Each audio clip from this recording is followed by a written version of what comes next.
सोमवती अमावस्या व्रत कथा। एक साहूकार के 7 बेटे 7 बहू और एक बेटी थी। साहूकार के घर एक जोगी भिक्षा मांगने आता था। जोगी को साहूकार की बहू भिक्षा देती थी तो वह ले लेता था, लेकिन जब बेटी देती थी तब वह भिक्षा नहीं लेता था और कहता, बेटी सुहागन तो है पर इसके भाग्य में दुहाग लिखा है। यह बात सुनकर बेटी को चिंता होने लगी और उसका शरीर कमजोर होने लगा। उसकी माँ ने पूछा कि बेटी, तुम इन दिनों इतनी कमजोर दिखाई देती हो, क्या बात है? तब उसने बताया कि एक जोगी भिक्षा मांगने आता है जो कहता है कि बेटी तू सुहागन है लेकिन तेरे नसीब में दुहाग लिखा है। यह बात सुनकर उसकी माँ ने कहा कि मैं कल सुनूंगी। अगले दिन जब वह जोगी भिक्षा लेने आया तो उसकी माँ छुपकर बैठ गई।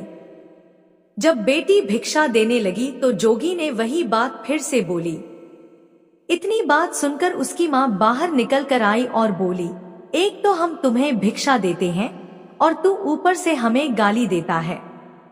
तब जोगी बोला कि मैं गाली नहीं देता हूँ, जो सच है वही बोलता हूँ, जो इसके भाग्य में लिखा है वही कहता हूँ। माँ ने जोगी से कहा कि तुम्हें यह पता है कि इसके भाग्य में दुहाग अर्थात दुख लिखा है, तो यह भी बता दो कि यह कैसे दूर होगा। तब जोगी बोला कि 7 समुंदर पार एक सोना धोबन रहती है जो सोमवती अमावस्या का व्रत करती है। अगर वह आकर अपना फल दे दे तो इसका निवारण हो सकता है, नहीं तो विवाह होते ही इसके पति को सर्प डस लेगा। यह बात सुनकर माँ बहुत रोने लगी और सोना धोबन की तलाश में जाने लगी। चलते चलते रास्ते में तेज धूप पड़ने लगी तो साहूकारनी एक पीपल के पेड़ के नीचे बैठ गई। उस पीपल के पेड़ में एक गरुड़ पक्षी का घोंसला था जिसमें गरुड़ का छोटा बच्चा था। साहूकारनी को घोंसले के पास एक सर्प जाता दिखाई दिया तो उसने उस गरुड़ के बच्चे को बचाने के लिए उस सांप को मारकर ढाल के नीचे रख दिया। जब गरुड़ और पक्षी आए तो घोंसले के पास खून देखकर क्रोधित हो उठे और साहूकारनी को चोंच मारने लगे। तब साहूकारनी बोली कि मैंने तो तुम्हारे बच्चे की जान बचाई है। यह सर्प तुम्हारे बच्चे को डसने वाला था तो मैंने इसे मार कर गिरा दिया। गरुड़ ने सर्प की ओर देखकर कहा कि तुमने हमारे बच्चे की जान बचाई है, इसलिए तुम्हें जो मांगना है मांगो।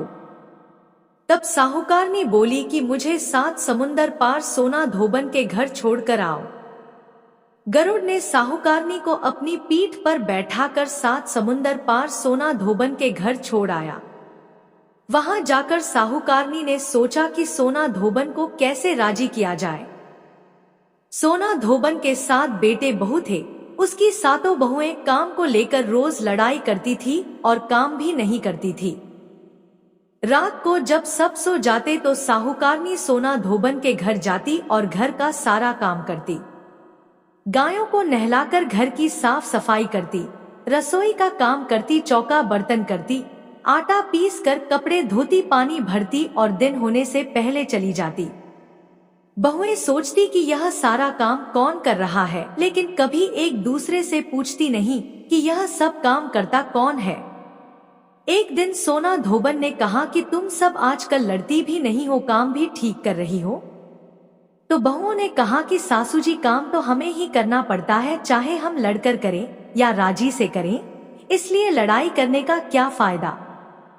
सोना धोबन ने सोचा कि आज देखा जाए कि कौन सी बहू काम करती है और वह रात को सोई नहीं।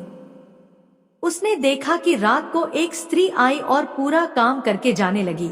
तो सोना धोबन ने बोला कि तुम कौन हो और तुम्हें यह सब करने की क्या जरूरत है जो तुम इतना काम कर रही हो।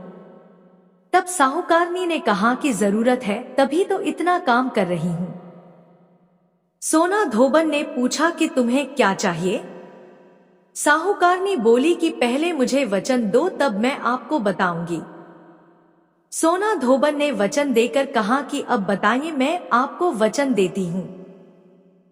साहूकारनी बोली कि मेरी बेटी के भाग्य में दुख लिखा हुआ है, इसलिए आप चलकर उसे सुहाग दे और सोमवती करें।